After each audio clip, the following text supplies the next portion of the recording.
నమస్తే, welcome to పూరా local. కుమార్తె తమకు తెలియకుండా పెళ్లి చేసుకొని వెళ్లడంతో ఆ కన్న తండ్రి తట్టుకోలేకపోయాడు. బిడ్డ దూరమైనందుకు దుఃఖిస్తూనే వినూత్నంగా నిరసన తెలిపాడు. ఆమె ఫోటోతో ఉన్న ఫ్లెక్సీని ఇంటి ముందే ఏర్పాటు చేశాడు. తన బిడ్డతో తమ బంధం తెగిందంటూ వచ్చిపోయే వారందరికీ చెబుతూ రోధించాడు. అమాయకురాలైన తన కుమార్తెను ఎవడో కావాలని ట్రాప్ చేశారని, నా బిడ్డ నాకిక లేదని ఆ దంపతులు ఏడుస్తుండడం అందరినీ కంటతడి పెట్టించింది. సిరిసిల్లలో ఈ ఘటన జరిగింది. చిలువేరి మురళి కుమార్తె అనూష ఓ అబ్బాయిని ప్రేమించింది. తల్లిదండ్రులు ఒప్పుకోకపోవడంతో అతనితో వెళ్లిపోయింది.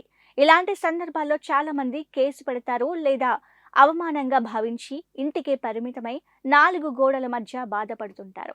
అయితే మురళి మాత్రం తన బిడ్డతో బంధం తెగిందని ఫ్లెక్సీ కట్టాడు.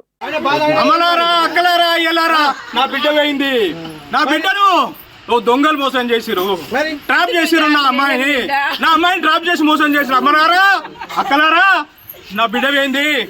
నా బిడ్డకు నా చుట్టే ఉండి నా కళ్ళు కొలిసినట్టు చేసిర్రు.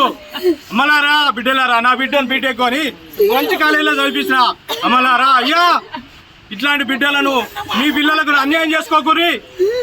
అయ్యలారా, అమ్మలారా, బిడ్డ ఇట్లాంటి బతుకులు మీరు బతకగలి, తల్లిదండ్రులకు అన్యాయం చేయకురి. అమ్మా దండం పెడతా, నీ కాలు మొక్తా. అమ్మలారా, అయ్యలారా, బిడ్డలను ఖరాబ్ చేసుకోకురి. అయ్యా దండం పెడతా.